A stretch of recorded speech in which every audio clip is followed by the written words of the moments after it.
invite. Só aceitar. Temos 5 minutos. De surpresa.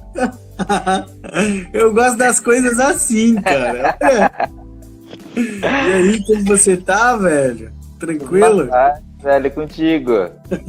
Coisa boa também. Ô, coisa boa, ô, saudade. Nunca Nem mais te fale, vi, velho. velho. Pois é, mano, pois é. Tava digitando aqui a hora que você falou a pergunta. Falou, mano, quer entrar?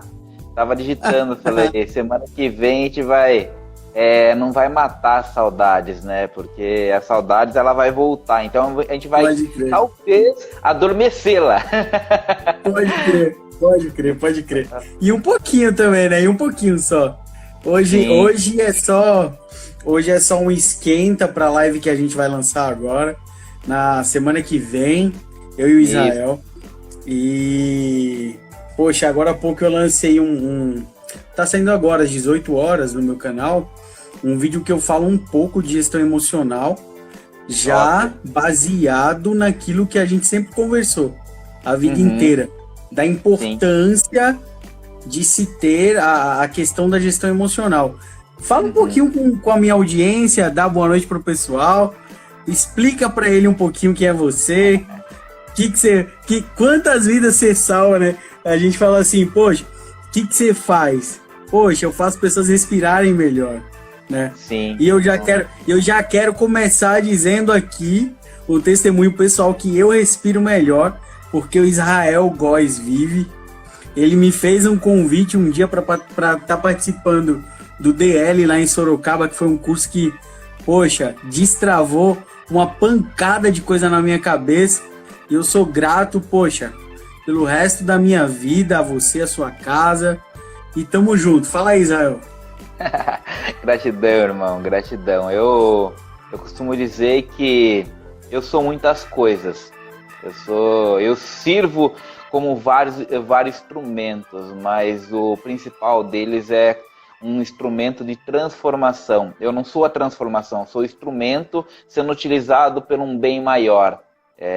Dependendo, dentro da crença de cada um, dentro daquilo que cada um acredita, eu falo em universo porque é algo abrangente, onde cada um pode dar o seu nome para esse universo, né? Deus, enfim, e assim vai. E eu atuei por muito tempo, tive a oportunidade de conhecer o Soli, inclusive nessa jornada, eu atuei por muito tempo na indústria, na área de qualidade, aquilo que eu vivia, mas para mim, quando eu me conectei com a minha essência, eu ouvi o inaudível, enxergava o invisível, e aquilo que eu enxergava, aquilo que eu ouvia, não estava na onde eu estava. E é muito louco isso, né? E daí eu mergulhei nesse universo de desenvolvimento humano. De lá pra cá já são 5 anos já, velho. 5 anos que eu tô nessa pegada de mergulha. E quanto mais fundo eu vou, mais liberto eu me sinto, velho. Mais em paz, mais completo. Hoje eu fiz uma dinâmica muito especial de constelação. E a pessoa que estava comigo falou: nesse momento nós nos sentimos mais completos, mais preenchidos, porque a vida é isso, né, velho? Se a gente for falar, né, lógico que na semana que vem a gente vai ter um pouco mais de tempo, hoje você já tem o seu cronograma aí, mas se a gente for falar, a gente está aqui por um propósito. E eu posso falar por mim que eu não escolhi o meu propósito conscientemente. Eu fui escolhido por ele. Porque com 4, 5 anos eu não tinha consciência para escolher aquilo que eu iria fazer da minha vida pelo resto da minha vida. Eu falo que as pessoas, para fazerem um curso comigo de Mindfulness, que é o estado de presença, estar realmente conectado, tudo que ela precisa fazer é respirar. E é importante que ela tenha consciência que ela vai fazer isso também até o último respirar, até o último inspirar. Talvez ela não tenha de volta o expirar, mas pelo menos até o último inspirar dela, ela vai estar se desenvolvendo, vai ter a oportunidade de crescer como ser humano, como pessoa. Então, para mim, É incrível isso. Essa jornada é incrível. Cara, que legal, que legal. Israel, deixa eu te fazer uma pergunta, já aproveitando que você está aqui. O que é o medo para você, na sua visão? E o que fazer para gerenciar o medo?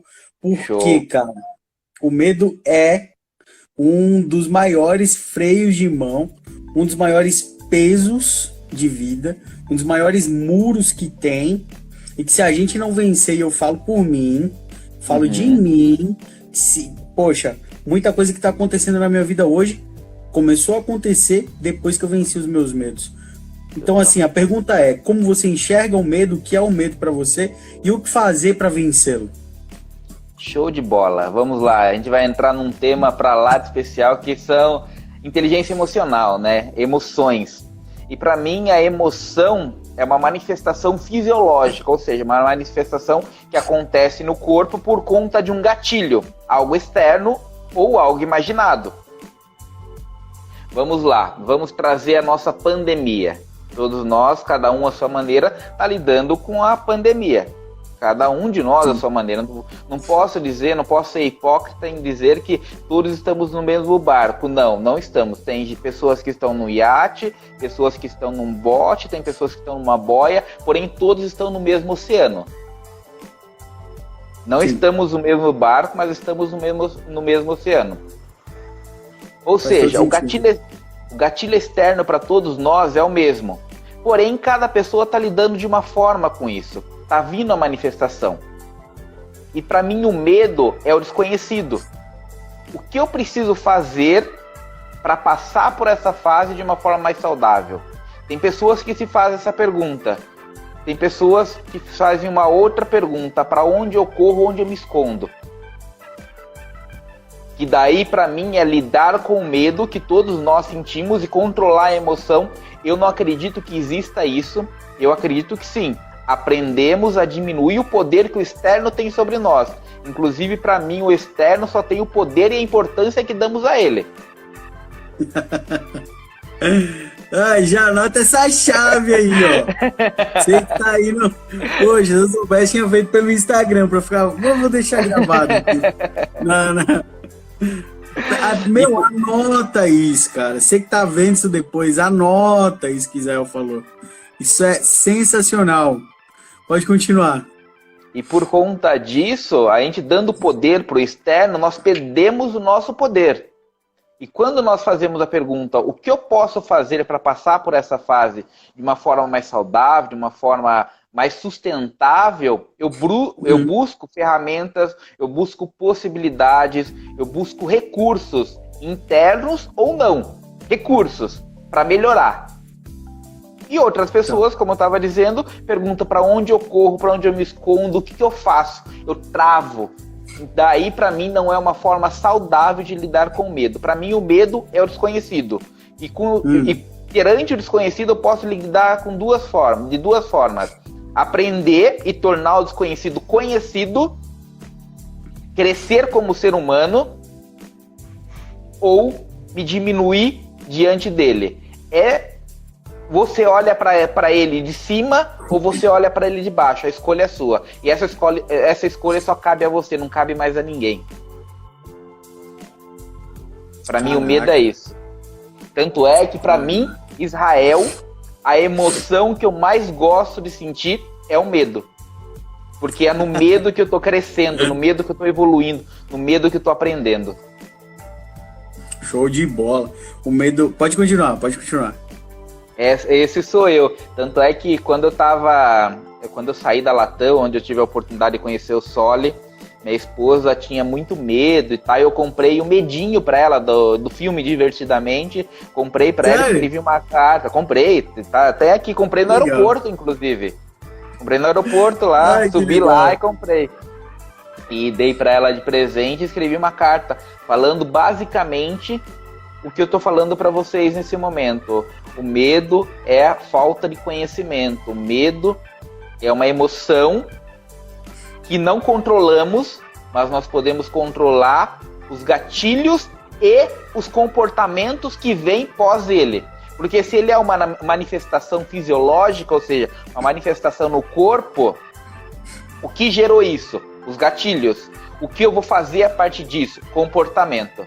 Ele fica ali no meio termo, vamos dizer. Ele fica no centro de tudo isso. Uau! Pelo amor de Deus, que é isso? Eu vou deixar isso aqui salvo. Se quer fazer alguma pergunta, eu posso fazer mais uma. Fica à vontade, velho. Tô aqui pra falar contigo, pra adormecer a saudade. Legal. Ô, Israel, mais uma pergunta. Cara, essa geração que a gente vive, tá passando por esse momento que a gente tá comentando aqui. Talvez o último momento parecido com esse foi da gripe espanhola, que pegou uma geração que não era tão conectada como essa que a gente vive hoje. Não tem nem comparação. Essa geração é a geração mais sortuda da história ou a geração mais azarada da história? Com essa pandemia de 2020. Porque, assim, para tangibilizar a pergunta, eu conheço pessoas que ficaram paradas. O tempo que durou o lockdown é o mesmo período que essas pessoas ficaram paralisadas em casa. Paralisada que eu digo no sentido de produzir, em qualquer aspecto. Porque eles encontraram, talvez, uma muleta que seja, talvez, a maior muleta ou a maior desculpa da história, que foi uma pandemia. Outras pessoas encontraram a maior alavanca da história, que foi a pandemia. Nesse sentido tá a minha pergunta. A geração mais sortuda da história ou a geração mais azarada da história? Mano, pra mim, tanto a sorte quanto o azar é um significado que eu dou. Então isso é muito individual, cada um dá o seu significado. Fato é fato. Fato que nós vivemos a gripe espanhola, fato que nós estamos vivendo a pandemia. Cada um dá o seu significado, em cima do seu significado, sustenta uma crença que sustenta um comportamento. Ponto. Porém, para mim, nós hoje vivemos uma situação que lá atrás eu não vivi, mas que as pessoas viviam. Que hoje nós vivemos num mundo que quer ainda mais as coisas para ontem. Por conta de tudo que acontece, a síndrome do querer que as coisas aconteçam para agora gera, querendo ou não, uma ansiedade e não respeita o tempo, não respeita aquilo que não está na minha mão. É importante que eu tenha consciência. Deixa eu só fechar a porta aqui.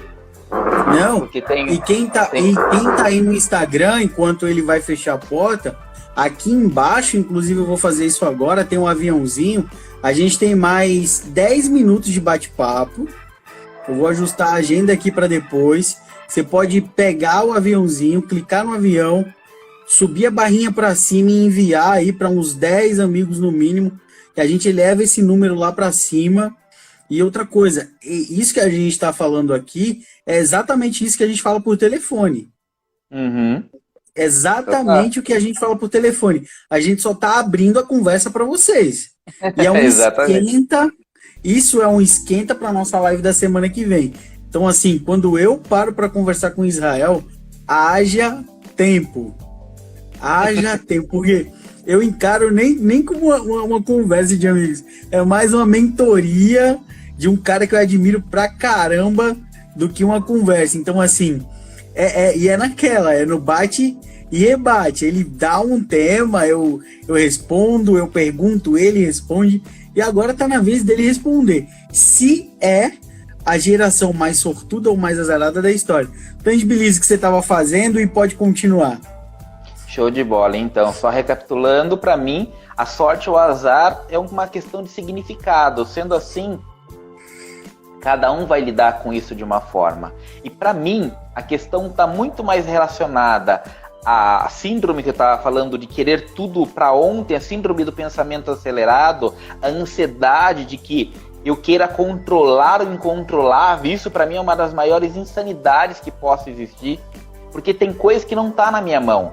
Não adianta eu, Israel, querer ali abrir o casulo da borboleta para que ela saia dali antes do tempo. Também não adianta eu querer juntar 3 mulheres grávidas para que saia um filho em 3 meses. Ou seja, o tempo é incontrolável. Maravilhoso. O tempo é incontrolável e o comportamento do outro é incontrolável. Assim, Como a E aí, mano, pandemia Bruno? Ó, Bruno, assim como a pandemia não tá na minha mão. O que tá na minha mão fazer? Me cuidar nesse momento. Fazer a minha parte. Mas não tá na minha mão controlar o comportamento do outro. Não tá na minha mão que a pandemia, que a quarentena acabe amanhã. Não, não tá. E o que eu sinto hoje é que as pessoas estão sofrendo muito mais do que sofriam anteriormente por conta disso, por querer tudo para ontem. É uma geração que não para no emprego, não para em relacionamentos, não tem amizades sólidas. Por quê? Porque é tudo para ontem. A antecipação de querer que as coisas aconteçam no seu tempo, mais uma vez. Querer controlar o incontrolável é uma das maiores insanidades que pode existir. Tem coisas que não tá na minha mão. E cabe a mim respeitar. Cabe a mim respeitar. E quando eu respeito, quando eu crio esse respeito por aquilo que não tá na minha mão, eu consigo focar naquilo que tá na minha mão. E daí que a mágica acontece. E daí que a mágica acontece. Por exemplo, tá na minha mão que eu volte a atuar com os treinamentos da forma que eu atuava? Não, não tá na minha mão. Presencialmente não, mas está na minha mão me desenvolver, criar novas metodologias, buscar novos recursos, novas habilidades para que eu continue cumprindo a minha missão. Isso está na minha mão, porque senão eu me mato. Me mato não no sentido literal, mas eu mato meu sonho, que para mim é a mesma coisa. Uma pessoa sem sonho, sem propósito, para mim é um zumbi. Total. A minha contribuição para esse tema que eu fiz a pergunta é apenas complementando um pouco daquilo que você já falou. Há, hoje em dia, um processo de delegação de responsabilidade coletiva. Total. Vai completamente na mesma linha disso que você falou.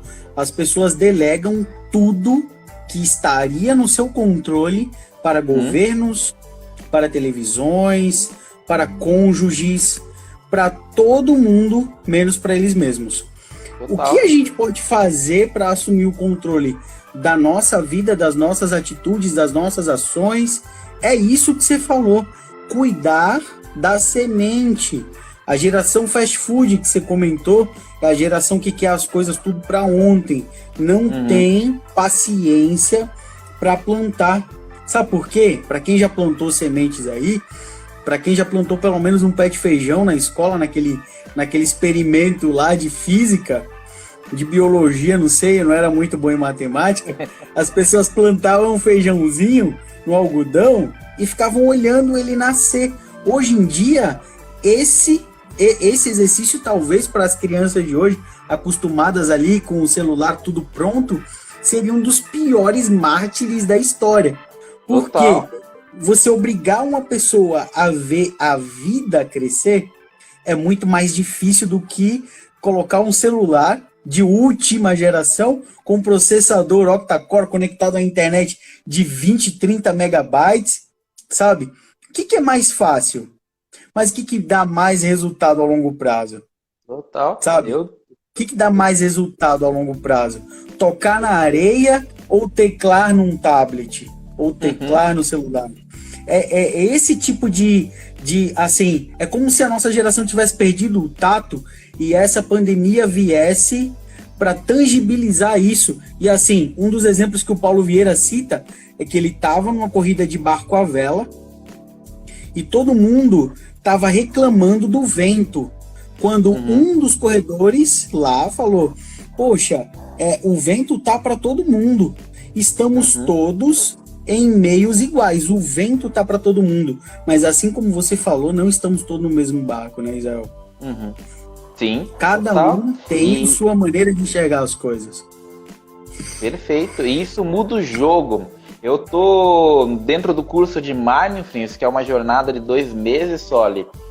Eu compartilho com as pessoas práticas para que elas façam durante a semana. Uma delas é contemplar o belo, é tirar ali alguns minutos para contemplar o nascer do sol, o pôr do sol, contemplar uma planta, contemplar um bem, um bem que eu digo é um familiar, um bebê, uma criança, é parar para contemplar o belo. Cada um tem o que é belo para si, mas parar para contemplar por alguns minutos ali, respirar e se conectar com o presente, porque tem uma pesquisa da Universidade de Harvard que comprova que nós, tanto eu quanto você, como todas as pessoas que estão nos assistindo e vão nos assistir, nós estamos 47% do tempo que nós estamos acordados, nós não estamos no aqui e agora, nós estamos divagando para um futuro ou para um passado. 47%. Agora imagine o quanto de oportunidade que passa por nós. Aliás, quantas coisas que passam por nós, porque para mim a oportunidade só é oportunidade quando eu enxergo ela como tal. Se eu não enxerguei ela como oportunidade, ela não é, ela passou. Sim. E para eu enxergar, o que eu preciso estar? Presente, conectado. Total. Senão não adianta. Uma das 9 atitudes de mindfulness é a paciência. É sim fazer aquilo que está na minha mão fazer, porém respeitar aquilo que não está na minha mão também. Poxa, que legal, cara, que legal. Para tangibilizar a gente pro final aqui da nossa live de surpresa, esquenta, eu tenho uma bebê, 3 meses agora, indo para os 4 meses. A minha Helena, coisa mais gostosa do mundo. E quando ela chegou aqui, naquela correria de trabalho, de coach, de responder cliente, de fazer vídeo, de fazer as coisas, eu tava com ela e tava assistindo uma palestra, e tava assistindo um vídeo, e tava assistindo alguma coisa. Minha esposa deu um puxão de orelha que não caiu a ficha, Israel. Desabou. Aí você pode falar, poxa, mas você não é coach? Mas você não trabalha com isso? Poxa, justamente por eu ser coach, que eu tô com o coração aberto para feedbacks. Muito pelo contrário. Quanto mais aberto eu sou, quanto mais girassol eu sou, mais aberto a novos conhecimentos, a novos feedbacks eu sou. E ela me deu um feedback que caiu uma ficha pesada. Ela disse, se você não largar o celular, você não vai aproveitar nada da infância da sua filha. Perfeito. Dessa fase de bebê. E eu, poxa, é verdade, cara. É verdade. A partir do momento que eu soltei o celular, eu passei a sentir o cheiro dela, que eu não sentia direito o cheiro dela, porque eu tava com ela nos braços, e aqui no suporte onde tá o celular aqui, tava rodando uma palestra, rodando uma videoaula, rodando um curso, rodando qualquer coisa, rodando material que eu ia dar para um cliente de coach à noite, tava rodando tudo, e ela tava aqui no meu braço, e eu balançando, de vez em quando eu olhava, mas agora, quando eu tô com ela hoje, o celular fica longe, no vibracal, no carregador, na tomada, o máximo de longe de mim. Eu não quero nem saber de ninguém, nem me ligue. E tá todo mundo já avisado que quando eu tô com a Helena, é Helena. Quando eu tô com a minha esposa, é minha esposa. E eu acredito que estar presente para as coisas que fazem sentido é o que dá sentido para o meu futuro. Porque eu não consigo construir o meu futuro com a cabeça no futuro, focado e pensando só no futuro. Eu tenho que construir o meu futuro agora. E é exatamente isso que você falou e me fez lembrar desse exemplo. E é realmente isso. Tem uma coisa que talvez para você seja bem interessante também, na minha opinião, para todas as pessoas. Porém, nem todos são pai ainda. Eu ainda não sou. Mas eu já tive a oportunidade, tenho a oportunidade sempre de aprender. A Vera tá falando aqui, ó. A minha esposa tá aí, a Jace. A Vera tá falando aqui, ó. E lá na frente, quando eles crescem, isso faz total diferença. Total. E faz total. E tem uma coisa que pode marcar, pode escrever. Nós, adultos, temos mais a aprender com as crianças do que elas com nós. Total. Elas não guardam amargura, elas sabem viver o hoje, elas aprendem com a gente a se comunicar, a se alimentar, porém, elas também aprendem muito comportamento, adquirem muitas cascas, armaduras que só deixam elas pesadas, enquanto elas são leves. Elas estão no estado de graça. Então, nós temos mais a aprender com as crianças do que elas com nós. Então, tanto é que quando eu faço alguns atendimentos, eu ajudo as pessoas a se conectarem com a sua criança, com a criança que um dia você foi e que ainda vive dentro de você. Ela só precisa de uma ajudinha, porque senão a gente mata essa criança dentro de nós. Eu até falo que o que uma criança precisa, todos nós nascemos com uma vela interna, uma chama da vida acesa. Porém, no decorrer da jornada, a gente vai adquirindo cascas e vai colocando em volta dessa vela, dessa chama. E o que uma chama precisa para estar acesa? Oxigênio. Sim. Então, a gente precisa, em alguns momentos, parar e respirar fundo para mandar oxigênio para essa chama da vida, para que essa criança continue viva dentro de nós, que assim a gente possa aprender com elas, enxergar como elas enxergariam. Em muitos contextos eu me pergunto como Israel lá atrás lidaria com isso, porque é lá que mora a criatividade, lá que mora a leveza, lá que mora as possibilidades. É na mente de principiante que existe infinitas possibilidades, já na mente do especialista, quase nenhuma. Então é na mente de principiante. Pode crer. 2 exemplos. Tony Buzan fala sobre isso quando ele fala sobre criatividade. Joseph Murphy, no capítulo 19, se não me engano, do livro dele, ele fala que as crianças... Pastor Ezequiel, seja bem-vindo. Antes de eu complementar, a Vera Lúcia falou, as crianças prestam atenção em tudo, muito mais do que imaginamos. Sim, total. Verdade. Verdade total.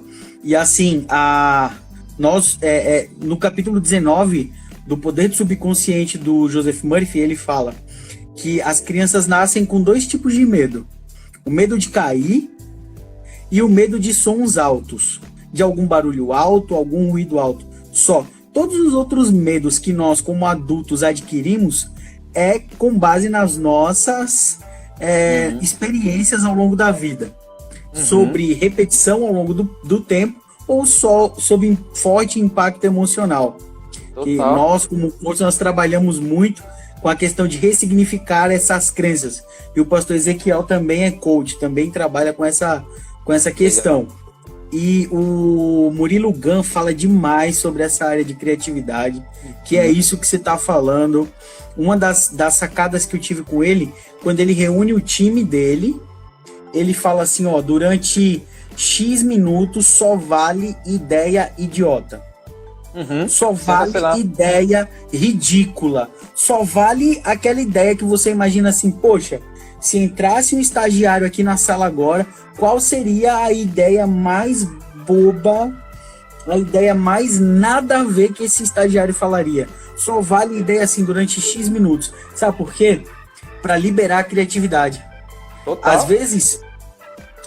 Às vezes nós, eu mandei o convite para você é coração aberto total, você vai e entra mesmo. Eu ia fazer uma live para gravar o capítulo 17 de Provérbios, falei, Israel, tá aí, quer entrar? Quero. Sem perfeccionismo. Perfeccionismo mata projetos, mata ideia, mata criatividade, mata tudo.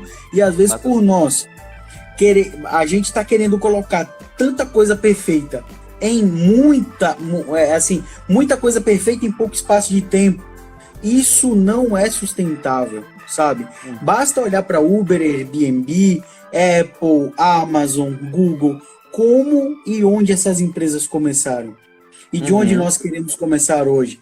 Aqui no Brasil, principalmente os empreendedores que estão iniciando, a maioria deles querem começar os seus negócios de uma casa num condomínio fechado, em um apartamento de cobertura, porque o que importa é a imagem que está atrás, e não o conteúdo que eles carregam, sabe? Exatamente. Querem colocar no LinkedIn ali CEO, isso, aquilo. Quando eu saí dos institutos que eu atuei e criei o Instituto Mente Zen, desde o início, eu nunca me coloquei como criador. A primeira vez que eu estou falando isso para alguém é nesse momento aqui, algumas pessoas estão nos assistindo. mas eu nunca falei, eu sempre coloquei eu atuo como terapeuta e treinador dentro do Instituto Mente Zen. Porque para mim isso é mais importante. É servir, é onde realmente eu tô servindo. E eu tô servindo as pessoas, porque as pessoas não querem status. As pessoas, sim, elas querem conexão. E a conexão é gerada de alma para alma. Não adianta teoria, não adianta técnica, não adianta ferramenta. O que gera a conexão é o coração, é a alma da pessoa. Então, por isso que, a gente sempre trocou ideia, sempre conversou e eu sempre fui aberto a isso. E mais do que falar bonito, mais do que falar em termos rebuscados e tal, não. É falar aquilo que realmente eu tô sentindo, falar a verdade, para gerar a conexão. Falar de alma para alma, sabe? Porque senão... Eu posso dar uma brecha aqui, dar um testemunho, digamos assim. Eu tava indo lá pro Recife dar uma palestra. A minha primeira palestra, acho que tinham 75 pessoas lá, se não me engano. E eu falei pro Israel, poxa, tô indo pro Recife e tal. Tô indo dar uma palestra lá, tem uma galera no Recife me esperando. Poxa, o que você falaria, velho? O que você fala pra mim? Que tipo de conselho ou recomendação que você me dá? O Israel mandou um áudio pra mim e falou assim, Soli, mais importante do que qualquer conteúdo que você for dar, mais importante do que o tempo de estudo que você fez, mais importante do que tudo isso, é você se conectar com a alma das pessoas. Se durante a sua palestra o conteúdo sumir da sua cabeça, se durante a palestra você esquecer de tudo que você estudou, conecte-se com a alma das pessoas. Isso vai fazer toda a diferença.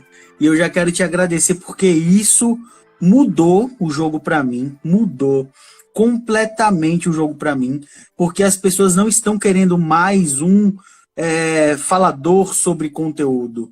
As pessoas estão querendo pessoas que se conectam com a alma delas. E exatamente, essa chave eu aprendi contigo e vou levar pelo resto da minha vida, cara. Obrigado. Feliz, irmão. Fico feliz porque sabe que é de coração. Na dúvida, entrega amor. Isso é genuíno, isso é nosso. Então entrega amor, que isso as pessoas vão sentir. E é assim que eu faço. Eu tô aqui nesse momento entregando amor. Eu vou atender uma pessoa que eu tô fazendo, entregando amor. Eu vou dar o curso, entregar amor. Entregar amor. As pessoas necessitam disso. Elas necessitam se sentir cuidadas, amadas, assim como nós também necessitamos. É importante isso. Para mim isso é importante. Show de bola. Show de bola. Gente, a gente está indo pro final aqui. Esse foi só um esquenta de surpresa para nossa live da semana que vem, terça-feira da semana que vem, às 19 horas. 19, né? Isso, às 19. Às 19 teremos uma live no nosso canal do Instagram. No nosso canal do Instagram. Aqui no Instagram. Poxa, se hoje já foi legal, se hoje para você já foi legal, pô, imagina na semana que vem com o Israel e comigo. Imagina. Gente, eu fico muito grato por ter o Israel aqui. Suas considerações finais, meu irmão. Minha consideração final é que cada um de nós, que a gente possa aproveitar o nosso presente como um presente. Porque ele foi nos dado. Ele foi, com um sopro de vida, nós ganhamos a nossa vida. Então, que possamos aproveitar mais esse presente da forma que ele merece. Então, é isso que eu... Se pudesse falar somente isso, que seja isso. Que as pessoas aprendam a reconhecer o presente que todos nós temos. E enquanto respirarmos, temos mais a agradecer do que a reclamar. Então, sejamos mais gratos. Que legal, não preciso falar mais nada. Gente, esperamos vocês aqui na semana que vem. Vai ser um bate-papo, poxa, sensacional. E assim, minha gratidão a você, a sua casa, a sua família. O Instituto Mente Zen tá aí para levar um ar melhor para as vidas. Eu saio respirando melhor de cada encontro que eu tenho com Israel, tá? Então, assim, eu convido vocês mais uma vez para a semana que vem estar junto com a gente aqui no Instagram, tá bom? Um abraço, meu amigo. Abraço, irmão. E até semana que vem. Um cheiro. Tchau, tchau. Tchau, tchau. Tchau, tchau.